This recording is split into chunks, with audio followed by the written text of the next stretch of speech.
Shri Narendra Modi ji, who is here to encourage us, and he is critically looking at the visuals. जी हाँ, आप अपनी screen पे देख सकते हैं कि हम People are applauding.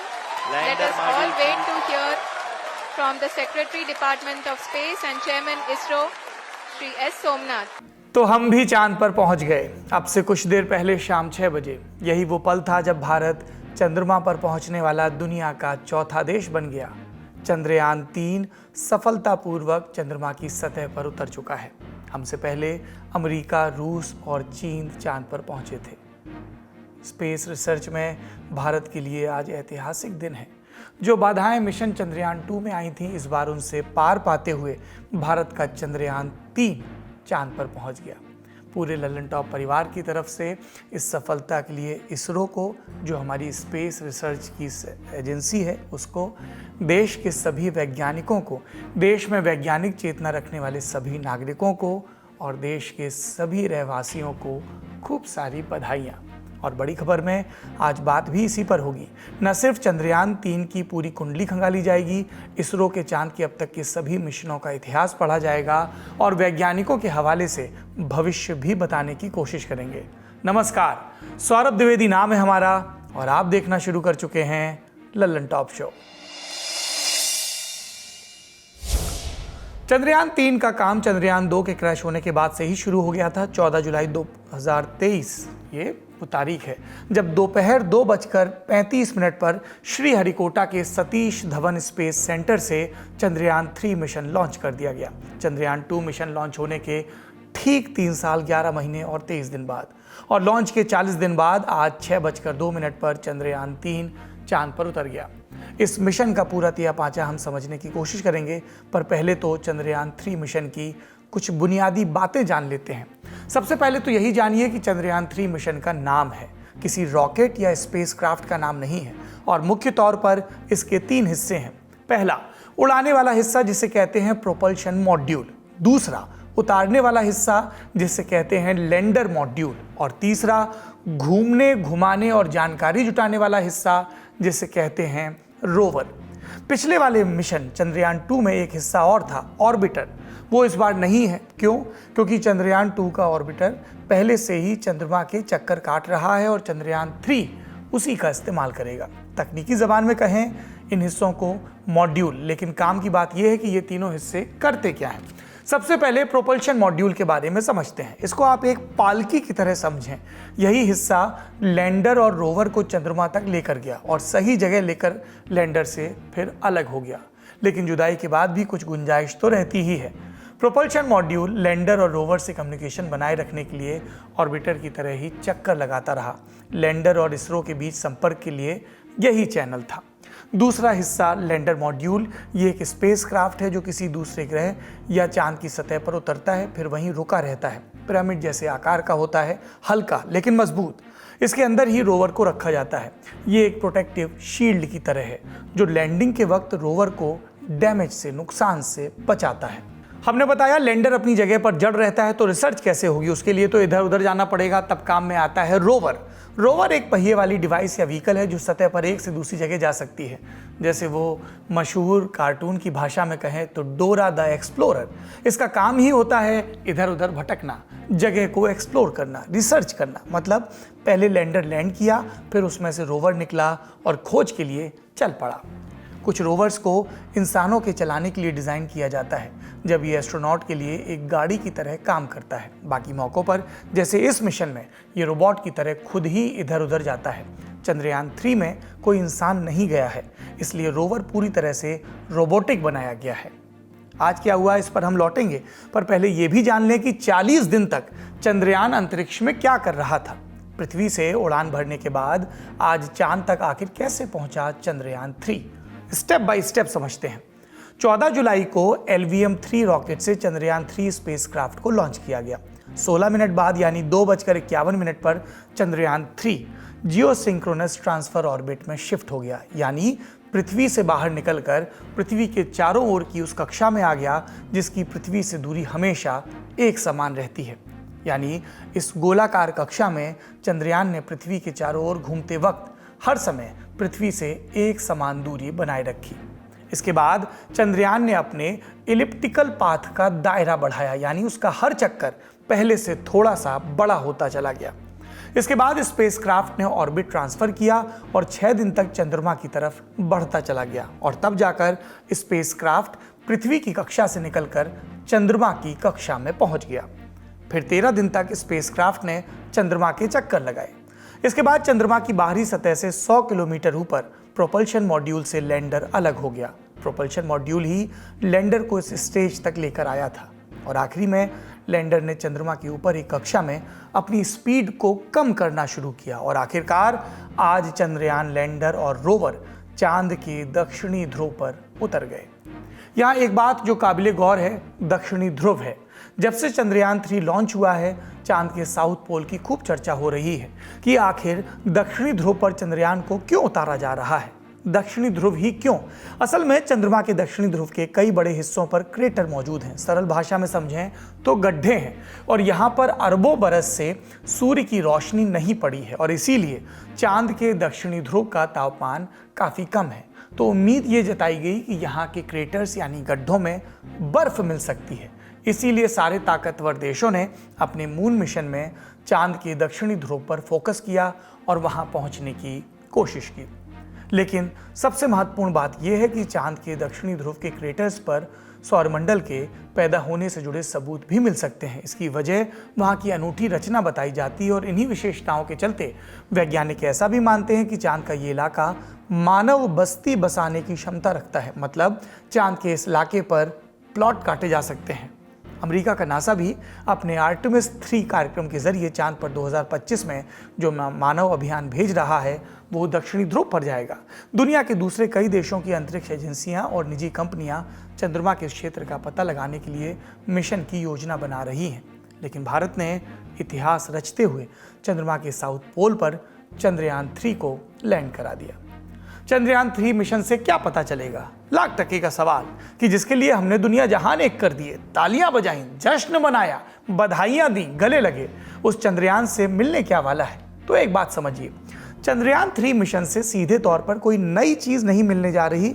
जैसे कि पहले के मिशन थे उनकी तरह ये भी एक खोजी अभियान है, यानी एक एक्सपेरिमेंट है। लेकिन इस मिशन से इसरो को मिलने वाला है डेटा और ये डेटा नया होगा और ये भविष्य में चांद को लेकर बड़ी संभावनाओं के रास्ते खोल सकता है। आप पूछेंगे कैसे? तो ऐसे समझिए कि चांद पृथ्वी से करीब 3,84,000 किलोमीटर दूर है। फिर भी चांद पृथ्वी को प्रभावित करता है क्योंकि पृथ्वी अपने एक्सिस पर झुकी हुई है और इस झुकाव को नियंत्रित करने का काम चांद भी करता है और इसी नियंत्रण से पृथ्वी की जलवायु भी प्रभावित होती है। आप जानते हैं समुद्र में ज्वार भाटा आता है जिसे हम हाई टाइड, लो टाइड भी कहते हैं। ये किसकी वजह से है? चांद की वजह से। यानी समुद्री लहरों की गति और लहरें कैसी होंगी ये भी चांद नियंत्रित करता है। तो नतीजा ये कि अगर चांद की नई जानकारियां सामने आती हैं तो पृथ्वी पर चंद्रमा के प्रभाव को बेहतर तरीके से समझा जा सकेगा। इसके अलावा चांद के दक्षिणी ध्रुव की मिट्टी और चट्टानों के केमिकल टेस्ट से उस इलाके की भौगोलिक विशेषताओं और वातावरण की जानकारी मिलेगी। इससे भविष्य में चांद पर इंसानों को भेजने के मिशन कुछ आसान होंगे। और एक महत्वपूर्ण बात यह भी कि स्पेस सेक्टर की प्राइवेट कंपनियों के लिए मून मिशन एक व्यवसाय की तरह उभर रहा है और चंद्रयान 3 इसमें एक बड़ा मददगार साबित होने वाला है। यहाँ एक और बात समझना जरूरी है। अभी हम चांद पर कॉलोनी काटने की बात कर रहे थे, लेकिन एक सच ये भी है कि चांद पर जीवन की संभावनाएं ढूंढ रहे वैज्ञानिक मानते हैं कि यहाँ पर तापमान पृथ्वी की तरह जीवन के योग्य नहीं है। तापमान तेजी से बदलता है। दिन में 127 डिग्री सेल्सियस तक गर्म, जबकि रात में -173 डिग्री सेल्सियस तक ठंडा। लेकिन चांद के पास कई संसाधन ऐसे हैं जिनके लालच में दुनिया भर के देशों की स्पेस एजेंसियां चांद को और ज़्यादा खोजने, टटोलने और समझने में जुटी हैं और इनमें हम भी शामिल हैं। मिशन के बारे में आपने सब जान लिया। अब ये जानते हैं कि इसमें पैसा कितना खर्च हुआ। पहले आप कुछ आंकड़ों पर गौर करिए। आउटलुक की रिपोर्ट के मुताबिक पिछले साल केंद्र सरकार ने दिल्ली, मुंबई और अहमदाबाद के रेलवे स्टेशन के रीडेवलपमेंट के लिए अलॉट किए 10,000 करोड़। 2016 में मध्य प्रदेश में सिंहस्थ कुंभ लगा था। शिवराज सरकार का बजट था 5,000 करोड़ रुपए। 2019 में प्रयागराज में कुंभ मेला लगा, उसके लिए योगी सरकार ने बजट दिया था 4,236 करोड़ रुपए। एक और तस्वीर देखिए। पिछले 3 साल में केजरीवाल सरकार अपने कामकाज के प्रचार प्रसार में जितना रुपया खर्च कर चुकी है, उसको जोड़ा जाए तो बनता है 1073 करोड़ रुपए। अब एक फिल्मी उदाहरण लेते हैं। एक फिल्म आई थी आदि पुरुष, उसके डायलॉग्स पर खूब बवाल हुआ था। कहा जाता है कि फिल्म का बजट था 700 करोड़। और चंद्रयान 2 मिशन जो चांद पर पहुंचते पहुंचते चूक गया, उसका बजट था 978 करोड़ रुपए। लेकिन चंद्रयान 3 का बजट था 620 करोड़ रुपए। CNBC TV 18 की एक रिपोर्ट के मुताबिक दिसंबर 2019 में इसरो ने चंद्रयान 3 की शुरुआती फंडिंग के लिए 75 करोड़ रुपए मांगे थे, जिसमें से 60 करोड़ रुपए का इस्तेमाल मशीनरी, उपकरण और दूसरे कैपिटल इन्वेस्टमेंट में किया जाना था। 2020 में इसरो के पूर्व प्रमुख के सिवन ने कहा था कि चंद्रयान 3 की लागत करीब 615 करोड़ रुपए रहेगी। लैंडर, रोवर और प्रोपल्शन मॉड्यूल की लागत 250 करोड़ रुपए और लॉन्चिंग की लागत लगभग 365 करोड़ रुपए। हाल में आपने सुना होगा रूस का मून मिशन फेल हो गया। लूना 25 उसका नाम था, वो भी चांद के साउथ पोल पर जा रहा था। उसका अनुमानित बजट था 1659 करोड़ रुपए। हमारा जो मिशन सफल रहा, उससे 2.5 गुना ज़्यादा पैसे खर्च करने के बाद भी रूस का मिशन सफल नहीं हो पाया। हमने आपको अब तक चंद्रयान 3 का बेसिक मैकेनिज्म और टाइमलाइन बता दिया, मिशन के फायदे नुकसान भी जान लिए, खर्चा भी जान लिया। अब एक नज़र डालते हैं इंडिया ट्रिस्ट विद मून पर। देखिए, चांद केवल गीत और नज़मों का हिस्सा नहीं रहा। I am a moon person का कंसेप्ट भी नया नया है। चांद की खोज और सभ्यताओं में इसके मायने पुराने हैं। रिकॉर्डेड हिस्ट्री में साफ साफ इसकी छाप मिलती है और उससे पहले भी झलकियाँ। प्राचीन मिस्र वाले मानते थे कि चंद्रमा एक दिव्य शक्ति है जो मौसम, लहरों और यहाँ तक कि मानव व्यवहार को प्रभावित करता है। प्राचीन मीसो अमेरिकनों ने चंद्रमा को उर्वरता और कृषि से जोड़ा। बाहर क्यों, हमारे यहाँ भी शास्त्रों में चंद्रमा का महत्व है। सृजन, जीवन, भावनाओं और मन के कई पहलुओं के साथ इसे जोड़ा गया। संस्कृत टेक्स्ट में भी आपको चंद्र या सोम नाम से जिक्र मिलेगा। मान्यताओं में चंद्र देवता नवग्रह और दिक्पाल में से एक है। अब 10-15 सदी फास्ट फॉरवर्ड करते हैं और विज्ञान की तरफ आते हैं। 20 जुलाई 1969 नील आर्मस्ट्रांग स्पेस हिस्ट्री और जीके की किताबों में अमर हो गए। चांद पर अपना पहला और दूसरा कदम रख दिया। इसके मात्र 6 साल बाद 1975 में भारत ने भी स्पेस में अपना पहला सैटेलाइट भेजा, आर्यभट्ट। इसके बाद और मिशंस को अंजाम दिया गया। स्पेस रेस में हम भी आ गए और चांद की रेस में हम दाखिल हुए नई सदी के पहले दशक में। चांद को जानने समझने के लिए जो पहला यान हमने भेजा था वो था चंद्रयान 1। जीके के सवालों की तरह इसकी मुख्य बातें भी आप जान लीजिए। इसे लॉन्च किया गया था 22 अक्टूबर 2008 को। कुल 312 दिनों तक इसने चंद्रमा की परिक्रमा की थी। मिशन का मकसद क्या था? चंद्रयान 1 का मकसद था चंद्रमा की सतह की मैपिंग या कहें मानचित्रण करना, वहाँ के खनिज का अध्ययन करना और चांद पर पानी की खोज करना। पहले यान में भेजा गया था एक टेरेन मैपिंग कैमरा, एक हाइपर स्पेक्ट्रल इमेजर, एक लूनर लेजर रीजन इंस्ट्रूमेंट और एक एक्सरे स्पेक्ट्रोमीटर। 3 उपकरण थे, 3 मकसद। कैमरे का काम था सतह का विस्तार से मानचित्रण। इसकी वजह से वैज्ञानिकों को चंद्रमा की सतह की भूविज्ञान को बेहतर ढंग से समझने में मदद मिली। इमेजर से हाई रिजोल्यूशन तस्वीरें निकलती थीं जो खनिज विज्ञान के विस्तृत अध्ययन में काम आती हैं। लेजर इंस्ट्रूमेंट के जरिए चंद्रमा और पृथ्वी के बीच की दूरी मापी गई। इससे वैज्ञानिकों को चंद्रमा के गुरुत्वाकर्षण क्षेत्र को कायदे से समझने में मदद मिली।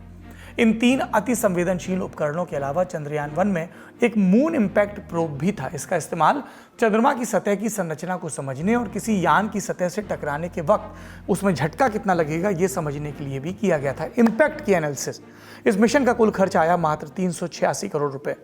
इसके एक दशक बाद आया चंद्रयान 2। 22 जुलाई 2019 को इसे लॉन्च किया गया था।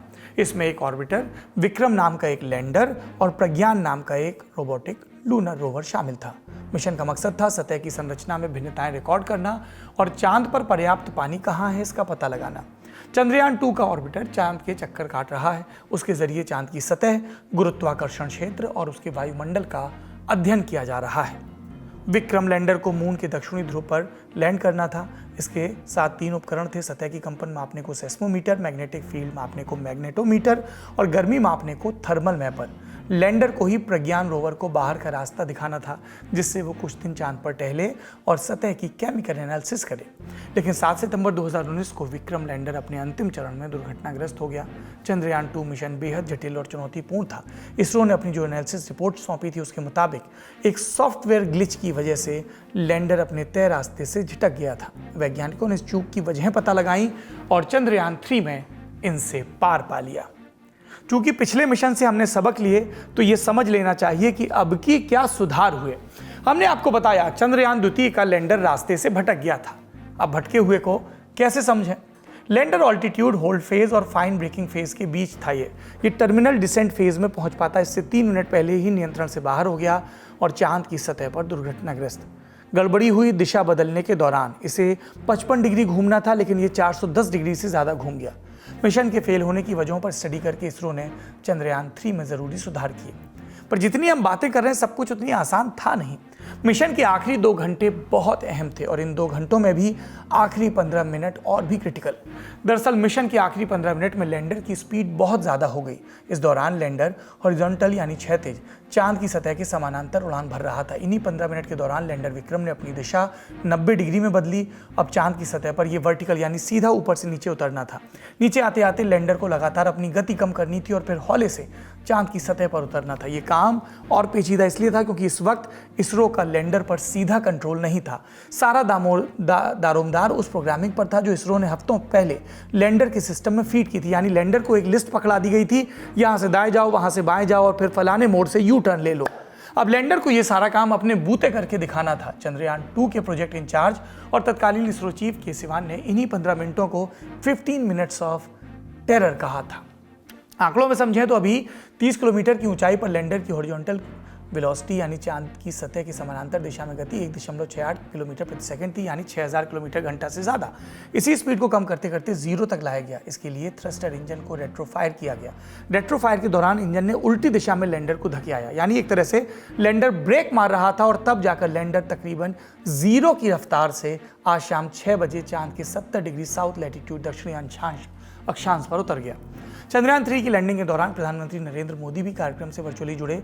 वो फिलहाल ब्रिक्स सम्मेलन में हिस्सा लेने के लिए साउथ अफ्रीका गए हैं। आपने चंद्रयान 3 की सफलता की गाथा सुनी। माहौल कैसा था? अपने न्यूज रूम का माहौल दिखाऊंगा आपको, पर सबसे पहले आज के जो हीरो हैं हमारे देश के महिला और पुरुष वैज्ञानिक, उनकी गाथा देखिए और उस दौरान और कौन कौन शामिल था इस सफलता के क्षण में शिरकत करने के लिए, वो देखिए।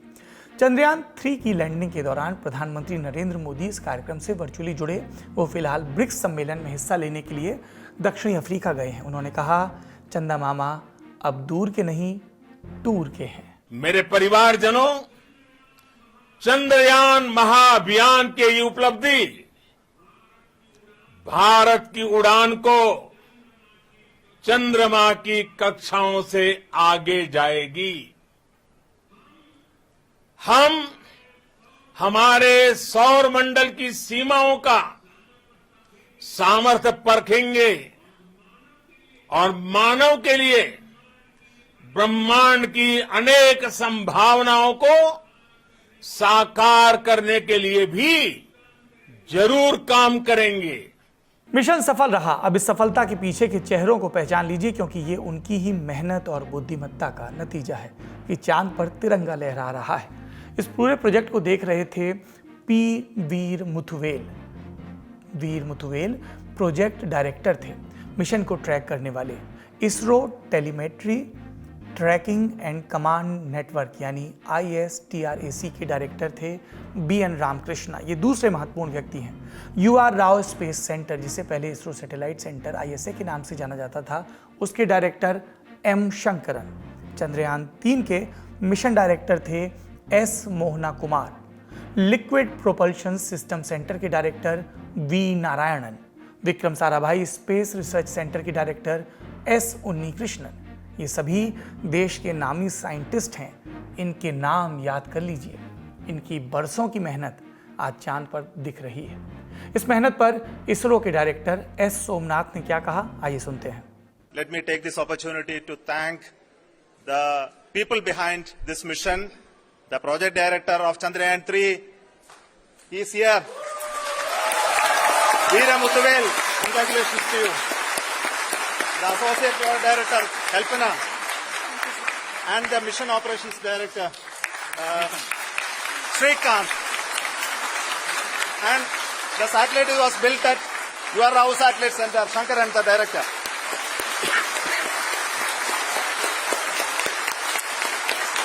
चांद पर हम पहुंच गए। बरसों बरस की मेहनत सफल हुई, लेकिन ये मेहनत सार्थक तब होगी जब देश में वैज्ञानिक चेतना का प्रसार हो।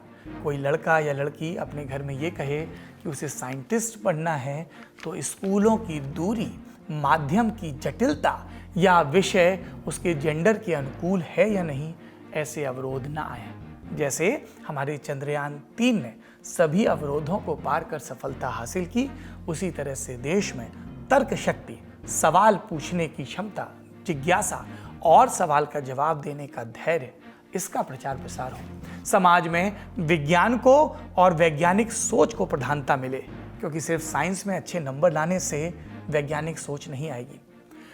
पूजा पाठ, धर्म, अध्यात्म, ये हमारी व्यक्तिगत इच्छा है, ये हमारी व्यक्तिगत मजबूती है, ये हमारी व्यक्तिगत श्रद्धा का विषय है। ये हजारों साल के सिलसिले से पनपा है, उपजा है। लेकिन धर्म में भी तर्क का खूब जोर है, शास्त्रार्थ है, सवाल है, वाद विवाद है, प्रयोग सिद्धि का संकल्प है। और इन सब के पीछे क्या है? एक ही बात, संशय करो, सवाल पूछो, जवाब हासिल करने की कोशिश करो, सारे पहले से तयशुदा निष्कर्षों को किनारे रखकर। और जब हमने ऐसा किया तो क्या हासिल हुआ? नतीजे हम सबके सामने हैं।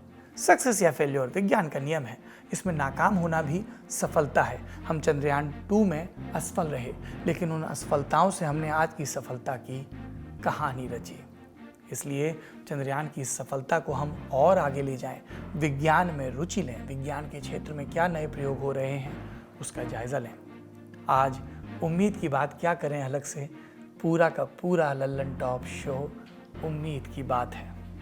चांद हमारे जनमानस में जैसा है, उसी के साथ आपको छोड़ जाते हैं चांद पर एक सुंदर कविता के साथ। इसे लिखा है राजेश जोशी ने। चांद लिखने के लिए चाह पर चंद्र बिंदु लगाता हूँ, चांद के ऊपर चांद धरकर इस तरह चांद को 2 बार लिखता हूँ। चांद की एवज सिर्फ चंद्र बिंदु रख दूं तो काम नहीं चलता भाषा का। आधा शब्द में आधा चित्र में लिखना पड़ता है उसे हर बार। शब्द में लिखकर जिसे अमूर्त करता हूँ, चंद्र बिंदु बनाकर उसी का चित्र बनाता हूँ। आसमान के सफ़े पर लिखा चांद प्रतिपदा से पूर्णिमा तक हर दिन अपनी वर्तनी बदल लेता है। चंद्र बिंदु बनाकर पूरे पखवाड़े के यात्रा वृतांत का सार संक्षेप बनाता हूँ। जहाँ लिखा होता है चांद, उसे हमेशा 2 बार पढ़ना चाहता हूँ। चांद चांद। अपना और अपनों का ख्याल रखिए। शुभ रात्रि। Shri Narendra Modi ji, who is here to encourage us, and he is critically looking at the visuals. जी हाँ, आप अपनी स्क्रीन पे देख सकते हैं कि हम People are applauding. Let Lander us all Module wait to hear from the Secretary Department of Space and Chairman ISRO, Shri S. Somnath.